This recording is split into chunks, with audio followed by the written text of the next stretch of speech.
জন্ম আমার নবীর যুগে মাশাআল্লাহ আহা জন্ম আমার নবীর যুগে আশিক ভেসে হযরতে বেলালের মধুর আযান সেই আজানে ছিল তো প্রেম মুগ্ধ রহমান দয়াল নবীর পিছে নামাজ পড়লে কেমন হতো দয়াল নবীর পিছে নামাজ কষ্ট হচ্ছে দুনয়রি রাসূল পাক দেখিলে কেমন হতো আওয়াজ করে ইয়া রাসূলুল্লাহ বলবেন না জন্ম আমার নবীর যুগে ও জন্ম আমার নবীর যুগে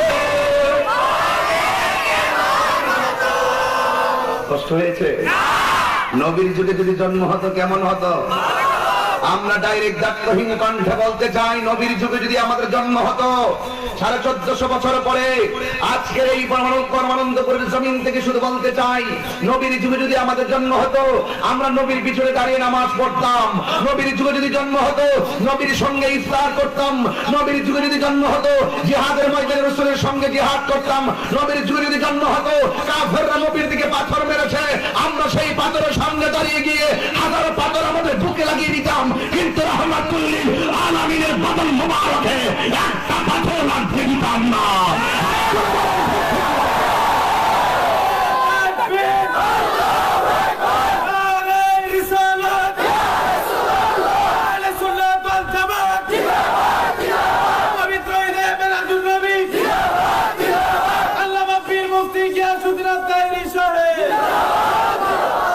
আমার কথাই কি আপনারা একমত 1450 বছর পর আমাদের যে নবীর প্রেম এই প্রেমের কারণে আল্লাহ পাক আমাদের সবার গুনাহ মাফ করতে পারে কি পারে না তাহলে আমি আপনাদের কণ্ঠটাকে ছাড়িয়ে দিতে হবে আবার টান দিচ্ছি সবাই কণ্ঠ মিলে বলতে হবে দুনিয়ারে রাসূল পাক দেখিলে কেমন হতো জন্ম আমার নবীর যুগে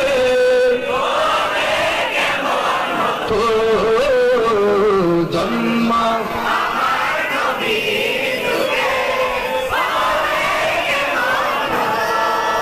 মারহাবা বলবেন না উপস্থিত পরমানন্দপুর বাইতুল মামুর জামি মসজিদ কমিটির উদ্যোগে 35তম বার্ষিক মাহফিল 35তম মারহাবা বলেন না কেন আরো ধরে মারহাবা এই 35 বছর যারা প্রথম বার্ষিক মাহফিলটা করছিল তাদের বহুত মানুষ আজকে কবরে চলে গেছে ঠিক নিও আজকে তাদের জন্য দোয়া হবে কি মনে করতেছেন ইতিহাস কথা বলে ইতিহাস কথা বলে আজকের দিনের বেলা সুন্নি মহাসম্মেলনের সম্মানিত সভাপতি হযরতুল আল্লাহ মাওলানা আব্দুল হান্নান সাহেব সহ সভাপতি হযরত জনাব মোহাম্মদ মাসুদ মিয়া সাহেব মোহাম্মদ জালাল আহমদ সাহেব জনাব ফেরদৌস করিম তালুকদার কিছু ভাই সভারত্ন সৈয়দ শাহজাহানপুর ইউনিয়ন পরিষদের সম্মানিত চেয়ারম্যান আমার অত্যন্ত আস্থাভাজন ব্যক্তি জনাব মোহাম্মদ বাবুল হোসেন খান সাহেব আমার অত্যন্ত মহব্বতের মানুষ ভালোবাসার মানুষ আপনারা তাকে ভালোবাসবেন পুরস্কার করছি গাড়ি হুজুরের নাম আমার নামে নিচ্ছে কেন বলেছে যদি কমিটিরে কইরা থাকো জঘন্য ভুল করছো আর যদি প্রেসের মধ্যে যদি কোনো উল্টা পাল্টা কইরা থাকে তাহলে হয়তো তোমরা বাঁচতে পারো আর আমার বড় ভাই সারা বাংলাদেশের টপ বক্তা আমার শ্রদ্ধাভাজন বড় ভাই আন্তর্জাতিক খ্যাতি সম্পন্ন আলহাজ হযরত আল্লাহ মাওলানা হাফেজ ওয়ালিউল্লাহ আশিকি সাহেব মাদাজিল্লাহুল আলী হুজুরের নামটা থাকবে আমার নামের আগে এটা মাথায় রাখতে হবে আমি যদি সেলিব্রিটি না, আমি যদি একবারে আপনাদের দৃষ্টিতে একবার লাগতে আসমানও যাওয়া লাগি, এরপরে তিনি আমার বড় ভাই। কতক্ষণ ঠিক কিনা? তো এই দৃষ্টিভঙ্গি পাল্টাতে হবে ভাই।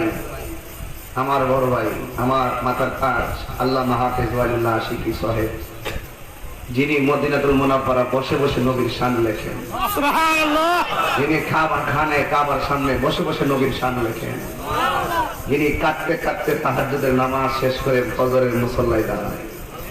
তো সেই তিনি শুধু বড় ভাই নয়, তিনি আমাদের সুন্নি জামাতের একজন অতন্দ্র প্রহরী। তো সেই জন্য এদিকে খেয়াল রাখতে হবে বাবা, অনেক খেয়াল রাখতে হবে। আমার নবী বলছেন, মান লাম ইয়ারহাম সাগীরানা ওয়া লাম ইউআক্কির কাবীরানা ফালাইসা মিন্না। যে বড়কে সম্মান করে না, ছোটকে স্নেহ করে না, সে আমার দলের অন্তর্ভুক্ত না। আমরা যাকে সম্মান দিব সব জায়গায় সম্মান দিব, ঠিক কিনা বলেন? আমার তো আমার ভাইয়ের ছোট ভাই, আমি তো সুজা ভাই, বুঝছেন? এদের মহব্বতের সম্পর্ক। যাই হোক, আল্লাহ পাক আমাদের সকলকে সামাজ্য দান করুক, বলেন আমিন। বিশেষ অতিথি নবযুগের উদীয়মান তরুণ তেজস্বী বক্তা আল্লামা হাফেজ, আপনাদের এলাকার কৃতি সন্তান, আমাদের সুন্নি জামাতের বলিষ্ঠ কণ্ঠস্বর আল্লামা কারি মিজান রহমান আজিজ আল কাদরি সাহেব, প্রধান বক্তা মৌলানা হরমুজ আলী আল কাদরি সাহেব, পরমানন্দ মাহফিল পরিষদের জনাব মোহাম্মদ কাউসার হমিদ তালুকদার, জনাব মোহাম্মদ বাচ্চু মিয়া এবং পুস্টার সৌজন্য আব্দুল হক। মহিলাদের প্রজেক্টরের ব্যবস্থা, দিনের বেলা প্রজেক্টর আছে, জায়গা নাই, দেখা যায় নাকি দিনের বেলা প্রজেক্টর না?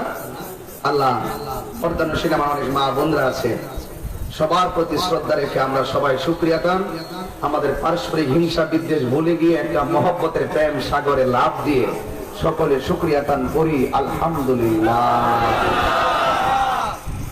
হিংসা পতনের মূল। চেয়ারম্যান সাহেব যে কইছে একটা কথা, আমি কিন্তু এই কথাটার 1 ঘন্টার ওয়াজের মতো মনে করি। যেখানে হিংসা থাকবে সেখানে সব জলে পড়ে সারকার হয়ে যাবে। আমরা প্রতিহিংসা চাই না, প্রতিহিংসা চাই না। আমরা রাসূলের উম্মত হয়েছি, এই জন্য শুকরিয়া গান সকলে আবারও করি আলহামদুলিল্লাহ। বাবারা আমার, আমি আপনাদের সামনে যতক্ষণ কথা বলবো আপনারা মনোযোগ দিয়ে কথাটা শুনবেন। আমার আজকের ওয়াজের বিষয় হলো প্রেমিকের অন্তরে নবীর প্রেম। প্রেমিকের অন্তরে নবীর প্রেম। যার অন্তরে নবীর প্রেম নাই তার ঈমান নাই। আমি অত্যন্ত অভিভূত, উচ্ছ্বাসিত, আনন্দিত, উদ্বেলিত, উৎকণ্ঠিত যে আপনাদের এলাকায় 99% উপরে সুন্নি, কিছু চিটাদান্ত থাকে। এরপরে দেখবেন ধানের সঙ্গে যখন কিছু চিটাদান থাকে, বিক্রি করার সময় ভালো ধানের দরেই বিক্রি হয়, নাকি আলাদা আলাদা করে বিক্রি হয়? আলাদা করার সুযোগ আছে। এই জন্য লগে লই তো শোনানো লাগবে, ঠিক নিও তো অসুবিধা নেই। আমরা দাঙ্গা চাই না, আমরা পারস্পরিক কোন ধরনের বিভেদ চাই না। আমরা চাই ইসলাম যেটা বলেছেন যে কেউ কাহার ধর্মের প্রতি জুলুম করবে না। ইসলাম এমন একটা ধর্ম যেই ধর্ম আমাদেরকে শিক্ষা দেয় মন্দির ভেঙ্গে মসজিদ করা যাবে না। কথা বুঝতে পেরেছেন? এই জন্য আমাদের ইসলাম ধর্মই একমাত্র আমাদেরকে শিক্ষা দেয় আমাদের কাছে অন্য ধর্মের মানুষগুলো নিরাপদ থাকতে হবে, ঠিক কিনা?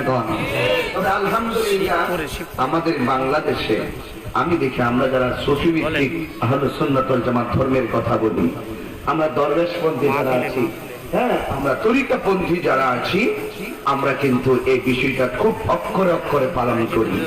আমরা কখনো হিন্দু ধর্ম, বৌদ্ধ ধর্ম এবং খ্রিস্টান ধর্ম বিধর্মী যারা আছে তাদের প্রতি আমরা কোনো জুলুম করি। আর ইসলাম যেখানে বলে জুলুম করা যাবে না, এখানে কোন সম্প্রদায়কে জুলুম করতে পারবে। কোরআনের স্পষ্ট আয়াত, লাকুম দীনুকুম, কথা বলেন না কেন বাবা? লাকুম দীনুকুম ওয়ালিয়া দিন, তোমার জন্য তোমার দিন, আমার জন্য আমার দিন। লা ইকরাহা ফিদ্দীন, ধর্মের মধ্যে কোনো জোর জবরদস্তি নেই। এই জন্য আমরা ইসলামকে জানি, মানি, বুকে ধারণ করি, লালন করি। সেই আদর্শে আমরা আদর্শিত হয়ে রাস্তায় পথ চলছি। এই পথের কাটা অনেক সময় অনেকে হয়, হইলে ও চুরের 10 দিন, গিরসের 1 দিন। সত্যের নৌকা 60 বার ডুবে 7 বার ভাসে, অসত্যের নৌকা একবার ডুবে গেলে আর ভাসে। আমার ভাই বলেছিলেন প্রতিহিংসার কথা। আসলে চেয়ারম্যান সাহেব যদি ফেসবুক চালা তাইলে বুঝবে যে তাহিরির বিরুদ্ধে কত মানুষ কত বাজে কথা বলে। কিন্তু আমাকে অনেকে এগুলো দেখায়, আমি বলছি আই হ্যাভ নো টাইম, এগুলো দেখার টাইম তো বাবা আমার না। যারা আমাকে নিন্দা করে এরা নিন্দা করতে থাকুক, নিন্দুকের নিন্দায় কান দেওয়ার সময়। যারা আমাকে ভালোবাসে তাদেরকে নিয়ে আমি ব্যস্ত আছি। আর আমার বাবা প্রায় সময় বলতেন, পৃথিবীর সব শত্রুতামি করো কিন্তু ভরসা রাখবা একজনের উপর, জবান খুলে বলুন তিনি কে। নাকি তার উপরে ভরসা রাখবো? আল্লাহর উপরে।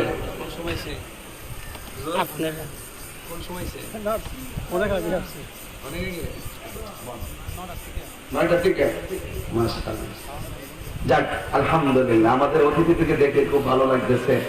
কারণ এমন জিনিস খেয়াল করে দেখেন, যে রৌদ্র এই অনুপাতে মাঠে হইলে কিন্তু আমাদের অবস্থা আরো খারাপ হইতো। এখন এমন একটা জায়গায় বসছি, ডাইনে গাছ বামে গাছ, মাঝখানে একটা ছায়া আছে না নাই? আলহামদুলিল্লাহ বলেন বাবা, আলহামদুলিল্লাহ। তো আমি বলেছিলাম ভরসা করবো কার উপর? বিপদের উদ্ধারকারীকে, সাহায্যকারীকে। এটা আমাদের মাথায় রেখে পথ চলতে হবে।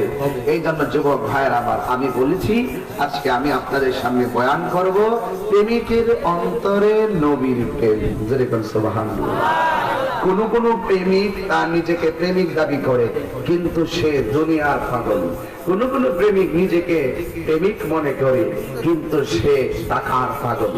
কোন প্রেমিক নিজেকে প্রেমিক ধারী করে, সে দুনিয়াধারীর পাগল। কিন্তু কোন প্রেমিক নিজেকে প্রেমিক দাবি করে কারণ সে আমার নবীর পাগল। তো দুই পাগল আর প্রেমের মধ্যে পার্থক্য আছে না নাই? আছে। এই জন্য যুবক ভাইরা আমার, আপনি দেখেন এই পৃথিবীতে আমার একটা আয়াত খুব করছি। আমার আল্লাহ রাব্বুল আলামিন কোরআনে বলছেন, ইনিল হুকমু ইল্লা লিল্লাহ, আল্লাহ ছাড়া কারো বিধান দেওয়ার ক্ষমতা নেই। কারণ আমরা আল্লাহ আমাদেরকে আদেশ দিচ্ছেন, আল্লাহ তা'বুদু ইল্লা ইয়াহু, আল্লাহ ছাড়া কারো ইবাদত করা যাবে না। যালিকা দ্বীনুল কাইয়্যিম, এটাই হলো সরল পথ, সহজ পথ। ওয়ালাকিন্না আকসারান নাস, মানুষের মাঝে অধিকাংশ মানুষ লা ইয়ালামুন, এই ব্যাপারে জানে না। একমাত্র বিধান দেওয়ার মালিক কে? আল্লাহ। ইবাদত করার মালিক কে? আল্লাহ। সকল ক্ষমতা কার? এই বিষয়গুলো অনেকে মানে না। না মেনে বিভিন্ন মানুষ বিভিন্ন দিকে ডাইভার্ট হচ্ছে। কারণ আমার আল্লাহ এই কোরআন শরীফের সমস্ত আয়াতগুলোকে 3টি ভাগে বিন্যস্ত করেছেন। একটা হলো তাওহীদ, আরেকটা হলো আহকাম, আরেকটা হলো নসিহত। তাওহীদ হলো আল্লাহ পাকের একত্ববাদ, আল্লাহ পাকের একত্ববাদ। এই কোরআন নবীজিকে কাফেররা বলতো, এ নবী আল্লাহ যে এক প্রমাণ দেন, আল্লাহ যে এক কি দেন? প্রমাণ দেন, দলিল দেন। কারণ বেঈমান যারা বেশি দলিল চায়, আশিক যারা বিনা দলিল আল্লাহকে বিশ্বাস করে। ঠিক না বাবা? বাস, আমরা এত হুড়াহুড়ি দরকার নাই, আমরা বিনা দলিলেই বিশ্বাস করি আল্লাহ কয়জন। এরপর আমাদের দলিল আছে না নাই? আছে। দেখেন এখানে আমি একটু গঠনমূলক আলোচনা করার চেষ্টা করছি, শুধু ধর্মটা বোঝানোর জন্য। ধর্ম আসলে কি জিনিস? আল্লাহ রাব্বুল আলামিন হাবিবকে প্রশ্ন করেন, হ্যাঁ মুহাম্মদ সাল্লাল্লাহু আলাইহি ওয়াসাল্লাম, আপনি বলুন আল্লাহ যে প্রমাণ দেন। আমার নবী, আপনার নবী মন গড়া কিছু বলে না। ওয়া মা ইয়ানতিকু আনিল হাওয়া ইন হুয়া ইল্লা ওয়াহিয়ুন ইউহা। আমার নবী মন গড়া কোনো কিছু বলে না। কাফেররা তখন বলছে, নবী গো আল্লাহ যে এক দলিল দেন, এখন আমি একটা প্রমাণ করব। তুমি দাঁড়াও, উঠো। আল্লাহ যে এক দলিল দাও, আল্লাহ দলিল দাও, প্রমাণ দাও। আল্লাহ দেখছেন প্রমাণ নাই, কিন্তু বলছে কয়জন? আশেক আর প্রেমিক এভাবেই কথা বলে, দলিল বুঝি না। আল্লাহ কয়জন? শেষ। দেখছনি কাহিনী শেষ। এই জন্যই তো যুবক ভাই আমার নবীর কাছে কাফেররা বলছিল আল্লাহ যে এক প্রমাণ দেন, এরপরও আমার নবী যদি বলে আল্লাহ এক দলিল লাগতো না, কিন্তু কাফেররা বলতো আমার নবী মন গড়া বলছে। আমার বন্ধু নবীরে মজবুত করে দেওয়ার জন্যই আল্লাহ রাব্বুল আলামিন পবিত্র কোরআনের সাথে সাথে সূরা ইখলাসটা নাযিল করে দিলে। আজকে দিকে কেউ যদি বলে আল্লাহ একজন দলিল দাও, তখন সাথে সাথে সূরাটা পড়বেন। আমার সাথে সবাই বলেন, কুল হুয়াল্লাহু আহাদ আল্লাহুস সামাদ লাম ইয়ালিদ ওয়া লাম ইউলাদ ওয়া লাম ইয়াকুল লাহু কুফুওয়ান আহাদ। জোরে কি সুবহানাল্লাহ বলবেন না? এখন দলিল পাওয়া গেলেন, দলিল পেয়ে গেলেন। আল্লাহ বলেন কুল হুয়াল্লাহু আহাদ। এই সূরা ইখলাসটা এমন একটা সূরা, আমার নবী বলে সাহাবায়ে কেরাম তোমরা প্রতি রাতে কোরআনের 3 ভাগের 1 ভাগ পড়া ঘুমাইতে পারবানি। আমার যদি কোন দায়িত্ব প্রতি রাতে ওর 3 ভাগের 1 ভাগ কোরআন শরীফ পড়া ঘুমাইতে মানে 10 পারা। আমি কমতে পড়তাম 1-2 দিন পড়তাম, আর বাকি দিন পড়তাম না, কারণ রাতে প্রতি রাতে মা বলে আবার একবার ফ্রি আছেন, ফ্রি থাকতে পারতেন না, পারবেন? একবার কাজ নাই, কিচ্ছু নাই, কোরআনের 3 ভাগের 1 ভাগ কি তেলাওয়াত করতে পারবেন? আমার নবী বলেন সাহাবায়ে কেরাম, এই ওয়াজটা নতুন কেবলমাত্র গত পরশুদিন থেকে শুরু করছি, তাফসীরটা শুরু করছিলাম। এবার সাহাবায়ে কেরামকে আমার নবী বলেন সাহাবায়ে কেরাম তোমরা প্রতি রাত্রে কোরআনের 1/3 মানে 3 ভাগের 1 ভাগ পড়ে ঘুমাইতে কি সম্ভব হবে? সাহাবায়ে কেরাম বললেন ইয়া রাসূলুল্লাহ এটা আমাদের পক্ষে অসম্ভব, আমাদের পক্ষে। কিন্তু আমার নবী দেখেন কেমন, আমার নবী বলেন এটা যদি অসম্ভব হয় তবে একটা কথা তোমরা জেনে নাও, পবিত্র কোরআনুল কারীমের সূরা ইখলাসটা যারা একবার তেলাওয়াত করবে আমার আল্লাহ তারে কোরআনের 3 ভাগের 1 ভাগ তেলাওয়াতের সওয়াব দিয়ে দিবে।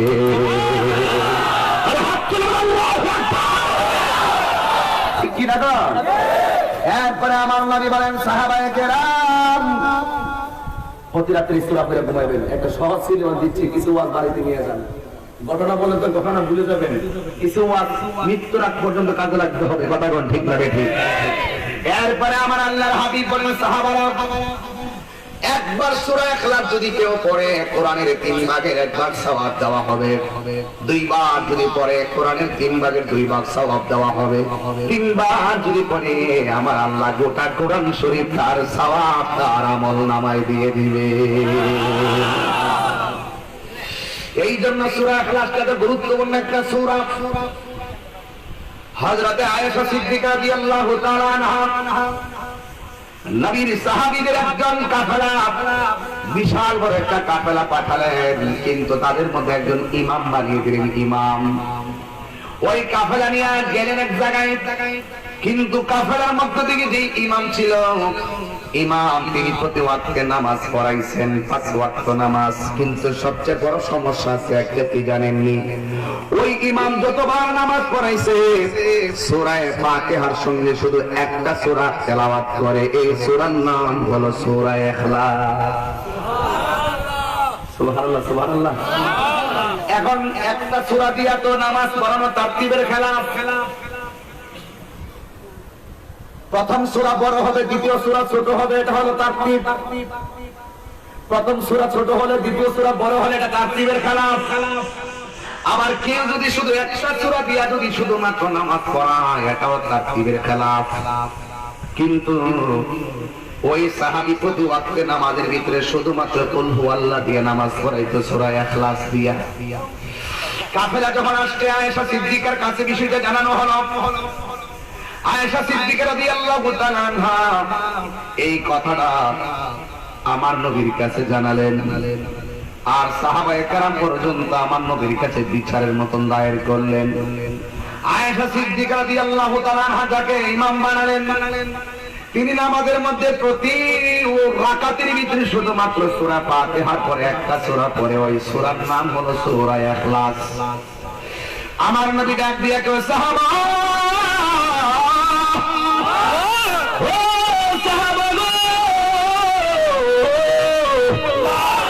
তুমি প্রতি ওয়াক্তে নামাজে সূরা ফাতিহার সঙ্গে একটা সূরা দিয়ে নামাজ পড়ছো, সেই সূরার নাম হলো সূরা ইখলাস। কারণটা কি?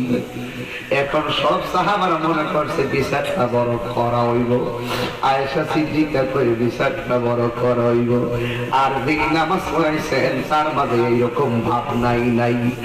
কারণ আমার নবী বলে, ও পাগল, তুমি একটা সূরা দিয়া বারবার কেন নামাজ পড়াইছো? ওই সাহাবী ডাক দিয়ে কই, নবী গো, আমি অন্য সূরা পারি, এরপরেও আমি এই সূরা দিয়ে নামাজ পড়াইছি, কারণ এই সূরাটাকে আমি বড় বেশি ভালোবাসি। সুবহানাল্লাহ বলেন, সুবহানাল্লাহ বলেন। এই সূরাটাকে আমি বড় ভালোবাসি। এখন আমার নবী কি ফতোয়া দেন দেখেন। আমার নবী কই,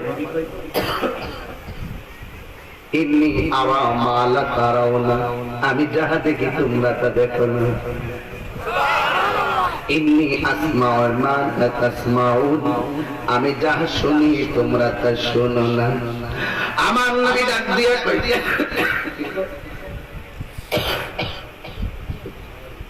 না চাই না। এই মামুন ভাই মাইক কি টানে? না অসুবিধা নেই। হ্যালো,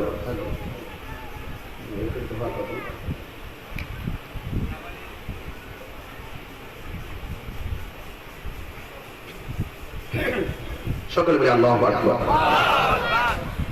আমার নবী বলেন, এ সাহাবী, তুমি কেন এই সূরাটা বারবার তেলাওয়াত করে নামাজ পড়াইছো? সাহাবা বলেন, নবী গো, এই সূরাটারে আমি বড় ভালোবাসি। আমার নবী ডাক দিয়ে কয়, ও পাগল, তুমি সূরা ভালোবেসেছো, আর তোমাকে স্বয়ং আমার আল্লাহ ভালোবেসে ফেলেছে। সুবহানাল্লাহ, আল্লাহু আকবার। তুমি এই সূরা ভালোবাসো, আমার আল্লাহ তোমার ভালোবেসে ফেলেছে। জোরে কি সুবহানাল্লাহ বলবেন না? দেখছেন নি ইবাদতের ভিতরে প্রেমের খেলা আছে না নাই? এই জন্য আম্মা আয়েশা সিদ্দিকা রাদিয়াল্লাহু তাআলা আনহা বলেন, আমার নবী প্রতি রাতে দুইটা হাত মুবারক এইভাবে করতেন, তিনটা সূরা পড়তেন।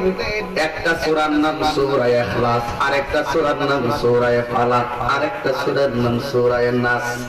তিনটা সূরা প্রতি রাতে পড়া হাতের তালুর মধ্যে এইভাবে মুখের মধ্যে মালিশ করে, এইভাবে ফু দিয়া এইভাবে মুখে মালিশ করতেন, বডির মধ্যে মালিশ করতেন, পায়ে মালিশ করতেন। আমার নবী বলেন, এই আমলটা যারা করবে আমার আল্লাহ রাব্বুল আলামিন তার প্রতি খুশি হয়ে যাবে। একদম সহজ ওয়াজ, ঠিক কিনা? শুধুমাত্র তাই নয় যুবক, আমার কথাগুলোকে ফাঁকুড়ায় ফালায় দিও না। ঘটনা বলছি না, নিজের শিক্ষার জন্য বলছি। এই ওয়াজ আমি সিলেট বিভাগে প্রথম করতেছি। গতকাল চট্টগ্রাম বিভাগে করছি প্রথম, আজকে সিলেট বিভাগে প্রথম। মারহাবা। এই জন্য কাজ করবেন না, গুসা করবেন না, বুঝতে হবে। এবার আমার নবী রাহমাতুল লিল আলামিন একদিন বলতেছেন, তোমরা শুনে রাখো, তিনটা কাজ যারা নিয়মিত, তিনটা কাজ যার জীবনে পাওয়া যাবে। জোরে বলুন কয়টা? জোরে বলুন কয়টা? তিনটা কাজ যার জীবনে পাওয়া যাবে, তিনটা কাজ যার জীবনে পাওয়া যাবে, তার জন্য আমার আল্লাহ 8টা জান্নাতের দরজা খুলে দিবে। ও নবী, কি সেই কাজ? আমার নবীকে যদি কেউ কাউকে হত্যা করে, যাকে হত্যা করা হলো তার পরিবার যদি তাকে মাফ করে দেয়, একজন হত্যা করছে আর কি, হত্যা যাকে করছে তার পরিবার যদি তার মাফ করে দেয়, ওই মাফকারী লোকটাকে আল্লাহ পাক ওই জান্নাতের যে কোনো দরজা দিয়ে যেতে পারবে, তার জন্য জান্নাতের দরজা খুলে দিবে। সুবহানাল্লাহ। দেখেন কত বড় কমাই, সবচেয়ে বড় গুণ। এই জন্য আমার যুবক ভাইরা, বাবার ইটা লাগে না রে, লাগে না, যে যার সিন ইটা লাগে না, তুই যে বলে তো সুজের দিদি দিন আইছা দে আর ভাই ইটা লাগে এরপরে গিলা খাওয়াই তো সব সিন মতো লন্ডন দিকে তো নাইছত না লাগাই দিলাম। আল্লাহ এটা লাগাইলে সৃষ্টি করে লাগাইতে হয়, কথা বলছো তুমি বুঝো ক্যামেরা গেছি না, তুমি ওই এটার কি থাকো ওই এমাদা ঢোকাও, এমাদা পাগলের মতন লাগাই গেছে। আল্লাহ আল্লাহ তার ব্যবসার মধ্যে বরকত দুঃখ, আমিন। 10,000 টাকা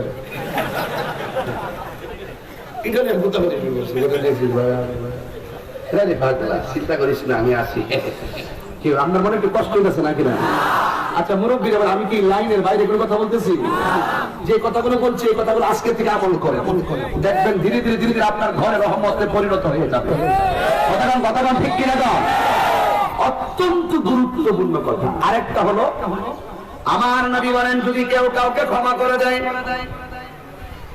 যদি কেউ কাউকে হত্যা করে, হত্যাকারীকে যদি ক্ষমা করে দেয়, আল্লাহ রাব্বুল আলামিন তার জন্য জান্নাতের দরজা খুলে দেয়। এখন বলেন হুজুর 2 নম্বর কোনটা? 2 নম্বর হলো চেয়ারম্যান সাহেবের কাছ থেকে আমি 50,000 টাকা ঋণ নিয়েছি, এই ঋণটা যদি আমি রাতের অন্ধকারে কাউকে না জানিয়ে তারে পরিশোধ করে দেই, ওই পরিশোধকারীর জন্য আমার আল্লাহ রাব্বুল আলামিন জান্নাতের দরজা খুলে দিয়েছে।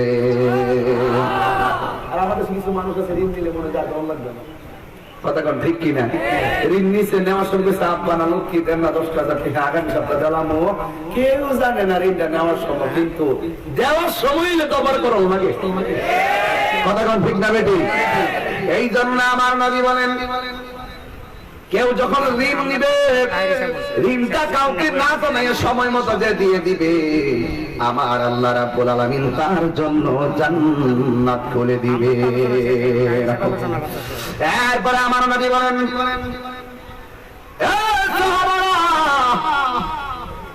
জান্নাতের 8টা দরজার কার জন্য খোলা হবে জানো? যারা প্রতি রাত্রে 10 বার সূরা ইখলাসটা তেলাওয়াত করবে, আমার আল্লাহ ওই 8টা জান্নাত খুলে দিবে তাদের জন্য। সুবহানাল্লাহ। এত মায়ার একটা সূরা সবাই আমার সঙ্গে পড়তে হবে, পারবেন নি? সবাই পড়ুন, কুল হুয়াল্লাহু আহাদ আল্লাহুস সামাদ লাম ইয়ালিদ ওয়া লাম ইউলাদ ওয়া লাম ইয়াকুল লাহু কুফুয়ান আহাদ। আল্লাহ রাব্বুল আলামিন বলেন কুল, হে বন্ধু আপনি বলে দিন, হুয়াল্লাহু আহাদ, যিনি সেই আল্লাহ যিনি হলো এক। এখানে ওয়াহিদুন বলে না, এখানে আহাদ বলেছেন। ওয়াহিদুন অর্থ এক, কিন্তু মনে রাখবেন এখানে আল্লাহ রাব্বুল আলামিন আহাদ শব্দ কেন ব্যবহার করলেন? কুল হুয়াল্লাহু ওয়াহিদুন বলতে পারত, আল্লাহ এক, ওয়াহিদুন আসমানে সালাসুন। এই জন্য যুবক, কিন্তু আল্লাহ রাব্বুল আলামিন এখানে কুল হুয়াল্লাহু আহাদ কেন ব্যবহার করলেন, ওয়াহিদুন কেন ব্যবহার করলেন না? আহাদ অর্থ এক, ওয়াহিদুন অর্থ এক, কিন্তু আহাদ বলার কারণ হলো ওয়াহিদুন শব্দটার দ্বিবচন বহুবচন আছে, কিন্তু আহাদ শব্দটা এমন শব্দ যার কোনো দ্বিবচন এবং বহুবচন নাই, যিনি অনলি একজন। আল্লাহু আকবার, আল্লাহু আকবার। এই জন্য আমার যুবক ভাইরা, আল্লাহ রাব্বুল আলামিন বলেন কুল হুয়াল্লাহু আহাদ, হে বন্ধু আপনি বলুন আল্লাহ এক, আল্লাহুস সামাদ।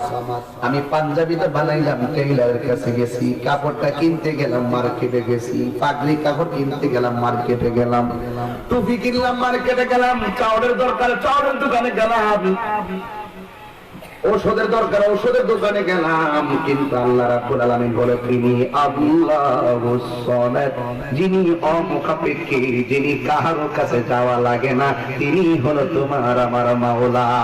আল্লাহু আকবার।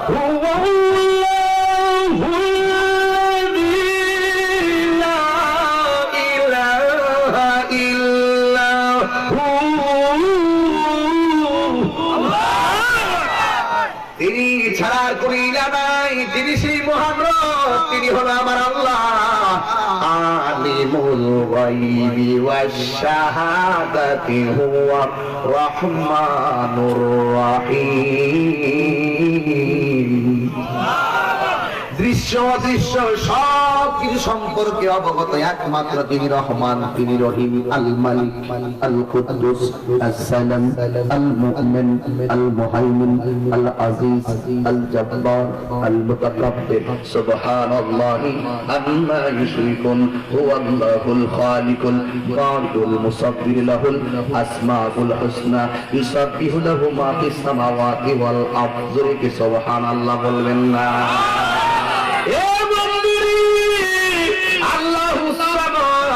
আল্লাহ মুকাব্বির, যিনি কারো কাছে যাওয়া লাগে না, যিনি ছিলেন, যিনি আছেন, তিনি থাকবেন। জবানটা খুলে বলো তিনি কে? ওয়া ইলাহুকুম ইলাহুন ওয়াহিদুন লা ইলাহা ইল্লা হুয়ার রহমানুর রহিম।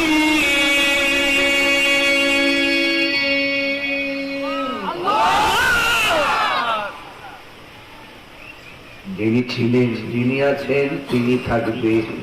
তিনি আমার রব, তিনি আমার সব, তিনি রহমান, তিনি রহিম। যদি কি সুবহানাল্লাহ বলেন?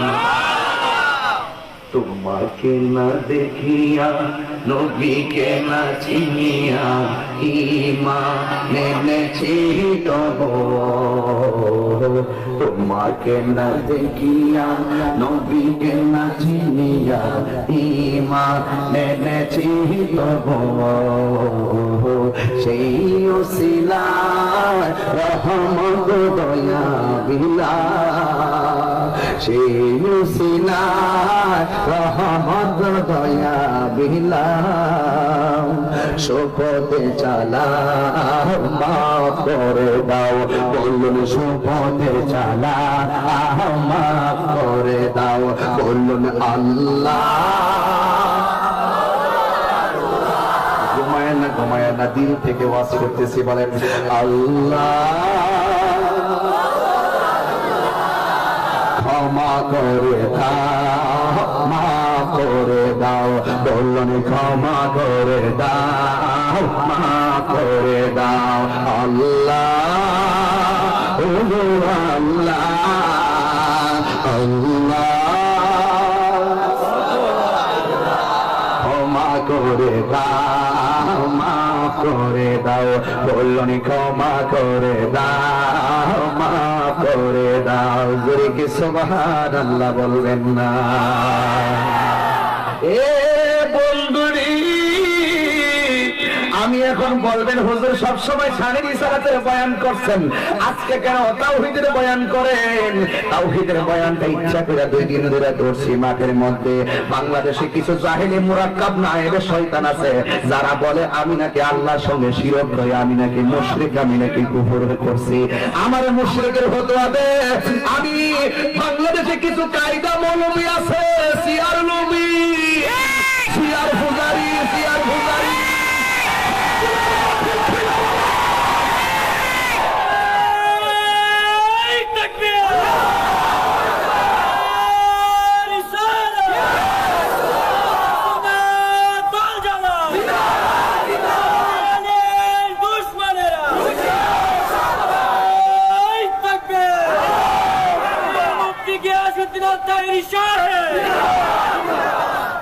রাগ করবেন না, গুসা করবেন না। আমার বয়স যখন 4 বছর, সোলার মধ্যে বইয়া আমার আম্মা কোরআন শরীফটা সবক দিছে। এই সূরাটা 5 বছরের আগে আমি অর্থ সহকারে আমার মা শিখাইছে, আর পড়ার সময় কইছে আল্লাহ একজন। আর বুড়া বয়সে আমার ফতোয়াতে আমি বলি আল্লাহর সঙ্গে শরীক করি। কায়দা মৌলবী, কি মৌলবী? এই জন্য আমি ডাইরেক্ট কইছি তোর ফতোয়া আমার কাছে কলা পাতা।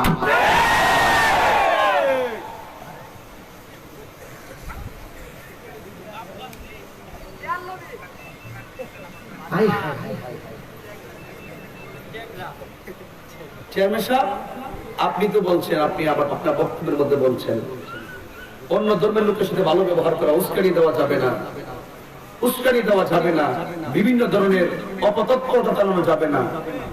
আমাদের দায়িত্ব কাউকে আঘাত করার, আমাদের দায়িত্ব হলো কোন লোক যদি বিধর্মী থাকে, কোন লোক যদি কোরআন সুন্নাহর কথা না বুঝে, ইসলাম না বুঝে, আমাদের দায়িত্ব হলো ও মুসলিমকে দিন বোঝানো।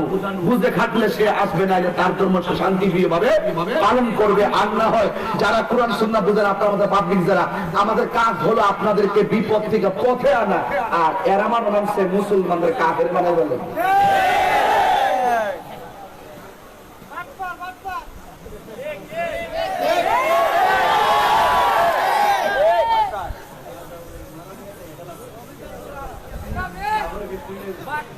আমার ওয়াজ কি আপনারা বুঝতেছেন? আপন ফরসিন, হ্যাঁ, গড়ের আবদ্ধ করে গেছে।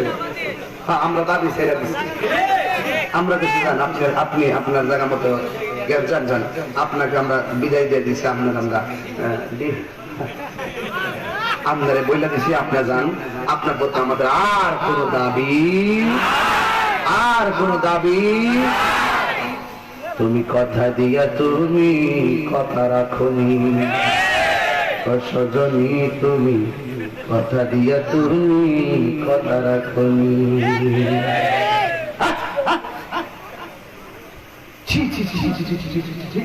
একটা দায়িত্বশীল ব্যক্তির কাজ এমন হতে পারে?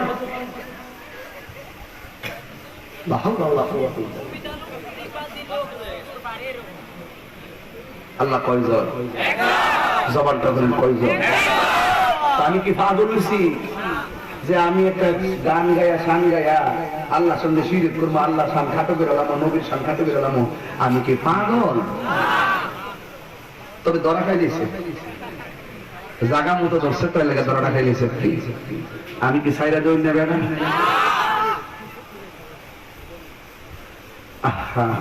আমরা দায়িত্ব, ইসলাম মানে দূরে ফেলে দেওয়ার নাম না, ইসলাম মানে ফুলাফুলির নাম। এটা কি বুঝে? এই জন্য বহুত কষ্টে আছে। এই জানলা আমার বাবারা টেহারা পাইছিল, চ্যালেঞ্জটা গ্রহণ করছিলাম। টেহারা পাইলে কত মিলে হইলে টেহারা পাইলে আমি 10 কিলো, 1 কোটি আমি পাইলে দিলাম 10 লাখ। মাথায় আছে না, বেতন বেতন দিতে হইলে, কারণ একটা সুযোগ পাইছিলাম, আমি লাগাইতাম পারছি। আমি হলাম ফকির মানুষ, আমি মিসকিন, আমার বাড়ি ঘর নাই বাজান, যদ্দূরই আছে আব্বার বিড়াটা আছে, আমার বাপের বিড়াটা আমার কাছে যদি বাঙ্গা করে থাকে, এটা আমার কাছে রাজপ্রসাদ। কথা কম ঠিক হবে। তাই বলে তুমি জমিদার 10 তলা বিল্ডিং এর মালিক বলে তো তুমি ক্ষুদ্র মানুষকে তুচ্ছ করতে পারো না। নামের আগে আবার আওলাদের রাসূল ব্যবহার করে, আওলাদের রাসূলের চরিত্র তো এমন হতে পারে না। তবে দেখি তালাশ টিম রেডি আছে, ওনার আওলাদের রাসূল ডক্টরেট এই সার্টিফিকেট কোথায় কি আছে না আছে সব ইনশাআল্লাহ আইতাছে, একটু সময় লাগবে। জায়গা মতো ধরছি তো, এই জন্য আমার বাবা পিতৃ সম্পত্তি নিয়ে যখন কথা বলছে, আমি তো একটু জবাব দিতে পারি না বাবা। এই জন্য সম্মান করি, সম্মান ধরে রাখতে না পারলে বেদলাক। ডান বাম যেদিকে দুধ এরা কন্যা রে, এরা কন্যা। আমরা সম্মান দিছি বলে বিচরণ করে খাইছে, এই রাস্তাটাও সংকীর্ণ করছে ওনার খাসিয়তের কারণে। কথা বলেন ঠিক কিনা? কারণ আমরা এই জন্য বাবারা আমি বলছিলাম আল্লাহু সামাদ, আল্লাহ রাব্বুল আলামিন অমুখাপেক্ষী। আল্লাহ ছাড়া যদি মুসা আলাইহিস সালাম বলছিল আল্লাহ একাধিক, যদি রব হতো কি হতো? বলা হয়েছিল তুমি একটা চায়ের কাপ নিয়ে রাত্রে বেলা ঘুমাবে, হাতের মধ্যে এইভাবে কাপটা রাখবে, এবার হাতের মধ্যে কাপ নিয়ে সারা রাত সজাগ থাকবে। এবার মুসা আলাইহিস সালাম হাতের মধ্যে কাপ নিয়ে এইভাবে সজাগ, কিন্তু হঠাৎ কইরা ঘুমাইসা গেছে, কাপটা হাত থেকে পড়ে ভাঙিয়া গেছে। লাউ কানা আলিহাতুন ইল্লাল্লাহু লাফাসাদাতা, যদি একাধিক রব হতো পূর্বের রব বলতো আজকে সূর্য উদয় হবে, পশ্চিমের রব বলতো আজকে সূর্য অস্ত যাবে। বুঝাইতে যাইয়া এই কথাগুলো বললেন, কারণ আল্লাহ একজন আছে বলে সব কিছু নিয়ন্ত্রণ একজনের হাতে, তিনি হলেন তোমার আমার রব, আমার মাওলা। কথা বলেন ঠিক কিনা? আল্লাহ বলেন লাম ইয়ালিদ ওয়া লাম ইউলাদ, তিনি কাহার ঘরে জন্মগ্রহণ করেনি, তাকেও কেউ জন্ম দেয়নি। ওয়া লাম ইয়াকুল লাহু কুফুয়ান আহাদ, আল্লাহর সমকক্ষ কেউ নাই। এই জন্য আমার আল্লাহ হলো একজন, সেজদা পাওয়ার মালিক একজন। জবান খুলে বলুন তিনি কে? এই জন্য আমার বাবারা, আল্লাহ রাব্বুল আলামিন আমাদেরকে দুনিয়াতে পাঠিয়েছেন, সেই মনিবকে আমরা সেজদা করি। আল্লাহর হাবিব বলেন, পৃথিবীতে যদি কাউকে সেজদা করার অনুমতি দেওয়া হতো আল্লাহ ছাড়া যদি পৃথিবীর কাউকে সেজদা করার অনুমতি দেওয়া হতো, তাইলে স্ত্রীকে অনুমতি দিত স্বামীকে সেজদা করার জন্য। তার মানে প্রমাণ হয়ে গেল সেজদা পাওয়ার মালিক হলো একজন। জবান খুলে বলুন তিনি কে? এই জন্য আমার বাবা, আল্লাহ রাব্বুল আলামিন আলহামদুলিল্লাহি রাব্বিল আলামিন,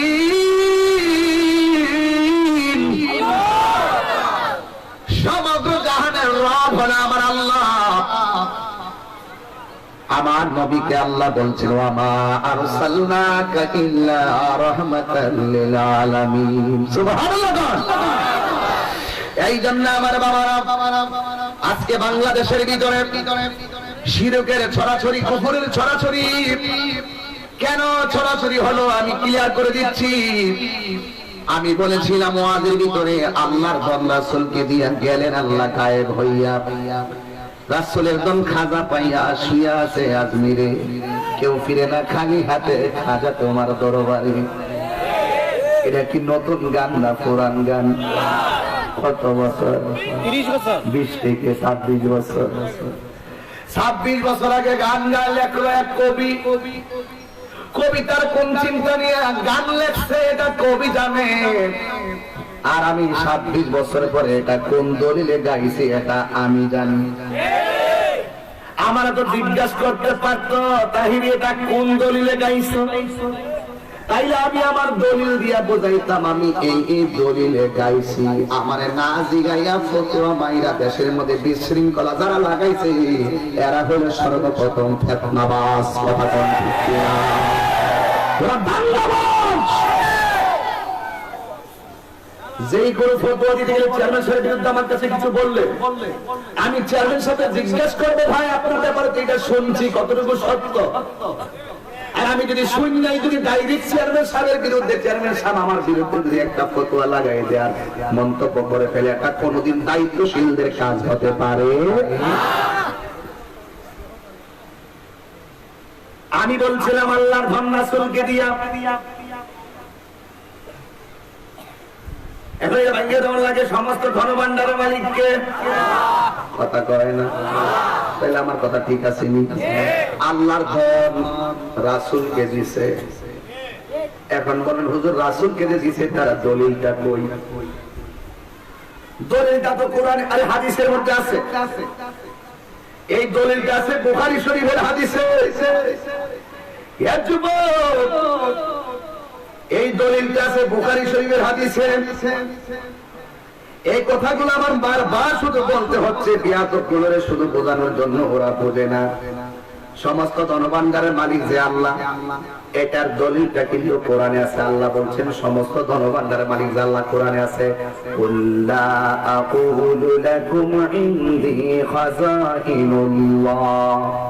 আল্লাহ বলছেন হে বন্ধু, আপনি বলে দিন, আমি বলি না যে আমার কাছে আল্লাহর খাজিনা আছে, খাজাইন আছে, ভান্ডার রয়েছে। ওয়ালা আ'লামুল গায়বা, আমি এটাও বলি না আমি গায়েব জানি না। সুবহানাল্লাহ। এবং আমার নবী বলেন ওয়ালা আকুল লাকুম ইন্নী মালাকুন, আমি এটাও বলি না যে আমি ফেরেশতা। ইন আত্তাবিউ ইল্লা মা ইউহা ইলাইয়া, আমি তো শুধু ওই ওহীর অনুসরণ করি যা আমার কাছে আসে।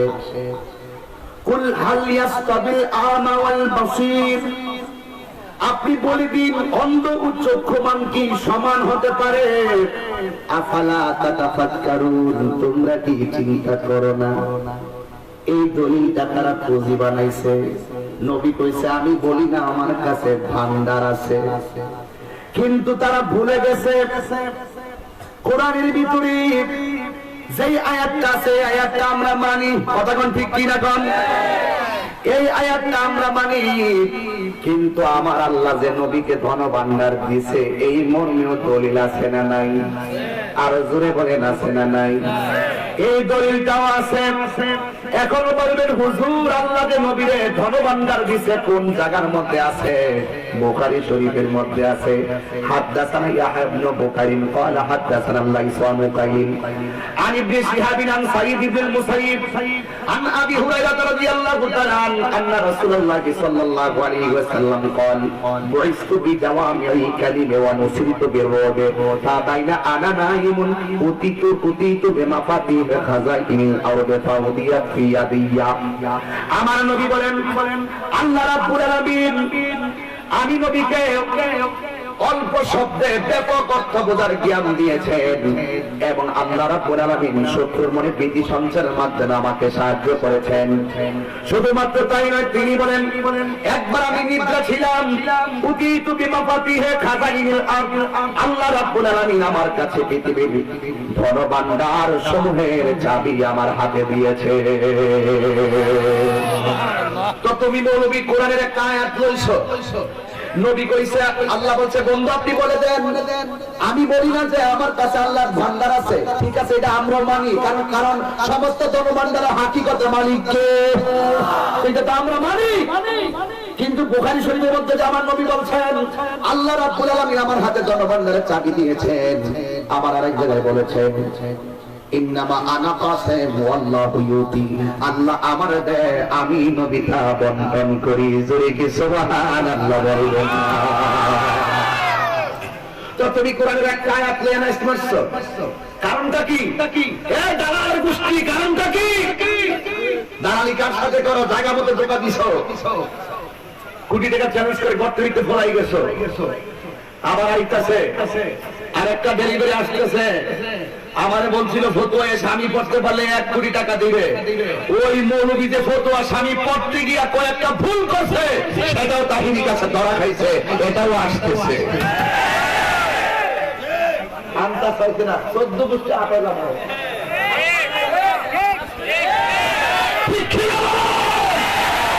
আসিতেছে, কথা হবে কি হবে? বুখারী শরীফে আছে নবীকে আল্লাহ ধনভান্ডার সমূহের চাবি দিয়েছে। এই হাদিসটা কি আপনি অস্বীকার করতে পারবেন? এই অস্বীকার করতে পারবেন? তো আমি কি ইডি দিছি আল্লাহ কোন রাসূলকে দিয়া? আরে কালেকশন হোক জিডিও পরে করুন, কিন্তু মনে সালামত জোড়াইলেন কাহিনী মতো এত সম্মান করলাম, এত ইজ্জত করলাম, একটা ফটো দিতে গিয়ে কি ঠুকটা কাঁপলো না?